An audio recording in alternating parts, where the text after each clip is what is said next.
नमस्कार, आदाब दोस्तों। मैं डॉक्टर अयाज गोगारी आप सबको स्वागत करता हूं अपने इस यूट्यूब चैनल पर।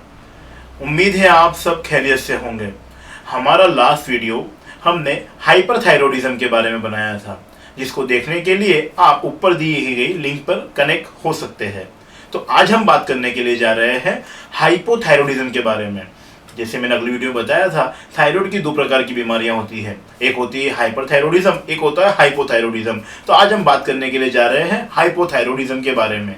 Hypothyroidism basically thyroid gland proper तरीके से अपने हार्मोन्स को रिलीज नहीं करती है, इसी के कारण पाए जाने वाली बीमारी को हाइपोथायरॉयडिज्म कहा जाता है। हाइपोथायरॉयडिज्म के कारण क्या क्या हो सकते हैं?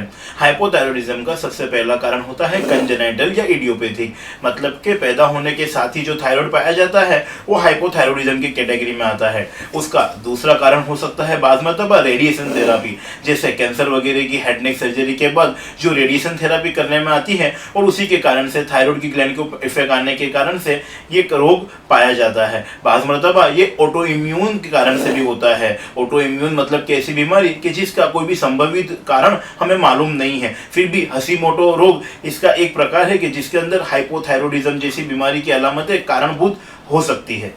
कुछ प्रकार की मेडिसिन जैसे कि लिथियम वगैरह को लेने के कारण से भी हाइपोथायरॉयडिज्म कोज हो सकता है। और हाँ, आयोडीन की डेफिशिएंसी उसका मूलभूत कारण हो सकती है हाइपोथायरॉयडिज्म को हमारी बॉडी में डेवलप करने के लिए। तो यही सब हाइपोथायरॉयडिज्म के कारण है। हाइपोथायरॉयडिज्म के लक्षण क्या क्या हो सकते हैं? हाइपोथायरॉयडिज्म का सबसे पहला लक्षण हो सकता है फटीगनेस, वीकनेस, कमजोरी, बॉडी के अंदर लिथार्जिक बना जाना। उसका सेकंड मोस्ट कॉमन लक्षण हो सकता है बॉडी का बढ़ जाना, मतलब कि मोटापा आने लगना, मतलब कि झाड़ापना महसूस होने लगना, बॉडी के पुर्जे पुर्जे में सूजन महसूस होने लगना, ये उसका दूसरा कारण हो सकता है। उसका थर्ड रीजन हो सकता है सेंसिटिविटी टुवर्ड्स कोल्ड, मतलब कि ठंडे को सहन करने की ताकत के अंदर कमी आ जाना। फोर्थ हो सकता है डिप्रेशन, मानसिक तनाव, अपनी सोच के अंदर डिस्टर्बेंस आना, डल डल महसूस करना, कुछ भी काम करने का मन न करना, सोए पड़े रहने का मन करना, ये सब हाइपोथायरॉयडिज्म के लक्षण में पाया जा सकता है। उसका चौथा लक्षण हो सकता है जिसे कहा जाता है ब्रेन फॉग, मतलब कि मेमोरी लॉस।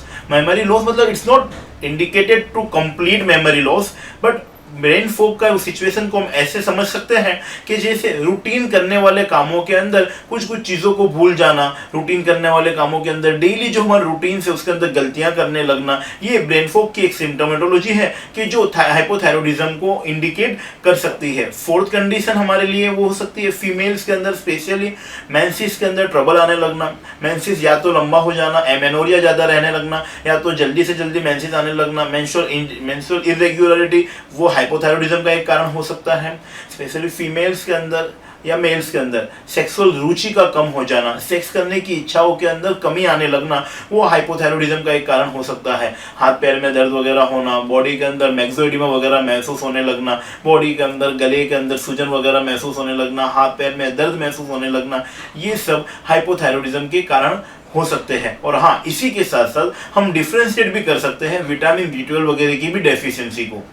हाइपोथायरॉयडिज्म को रूल आउट करने के लिए investigation criteria T3, T4, TSH मतलब कि कंप्लीट थायराइड प्रोफाइल, उसके अंदर TSH वैल्यू अपने वैल्यू से नॉर्मल वैल्यू से ज़्यादा रहेगा और T3, T4 या तो सब कम रहेगा, और TSH ज़्यादा रहना है वही इंडिकेट करता है कि आपके पेशेंट को हाइपोथायरॉयडिज्म होने की मैक्सिमम पॉसिबिलिटी है।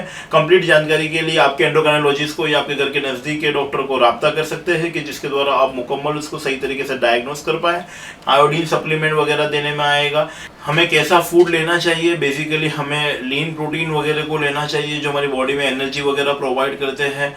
हमें गोइट्रोजन जिससे बनता है, जिससे मिलता है, ऐसे फूड जैसे कि कैबेज फैमिली के, लोटस फैमिली की जो कैबेजेस वगैरह है उसको अवॉइड करना चाहिए। एक ज़्यादा मात्रा में अगर ले रहे हैं तो आपको उससे अपने आप को दूर रखना चाहिए। एक्सरसाइज वगैरह करने चाहिए। अगर विटामिन B12 और D3 की डेफिशिएंसी आप रिपोर्ट्स के द्वारा पर्याप्त करते हैं तो उसको सफिशिएंट करने के लिए आपको विटामिन B12 वगैरह के सप्लीमेंट को लेना चाहिए। रोज़ व्यायाम वगैरह करिए। आप प्रॉपर तरीके से रूटीन आपके फूड के अंदर पानी वगैरह का पीना ज़्यादा रखिए। आप एंटीऑक्सीडेंट फ्रूट्स को लेना ज़्यादा रखिए, नट्स वगैरह लेना ज़्यादा रखिए, तो ये डेफिनेटली हाइपोथायरॉयडिज्म के सामने कि आपकी फाइट के अंदर आपको डेफिनेटली हेल्प कर सकेंगे। एंड अगेन यस, आप हाइपोथायरॉयडिज्म की ट्रीटमेंट करवाने के लिए आपके एंडोक्राइनोलॉजिस्ट के साथ साथ होम्योपैथी मेडिसिन का भी राब्ता कर सकते हैं, कि जो डेफिनेटली डेली पिल्स को छुड़वाने के लिए या तो उसके पावर को कभी बाद मरतबा कम करने के लिए आपको डेफिनेटली हेल्प कर पाएगा। Lifestyle modification with proper help of your endocrinologist and yes definitely with maximum support of your homeopath definitely give you a proper relief from a condition like hypothyroidism. हमारे इसी तरह से आने वाले अगले वीडियो के लिए आप रेडी रहिए, और हमारा ये वीडियो पसंद आया है तो हमें लाइक और सब्सक्राइब करना ना भूलें। तब तक के लिए धन्यवाद।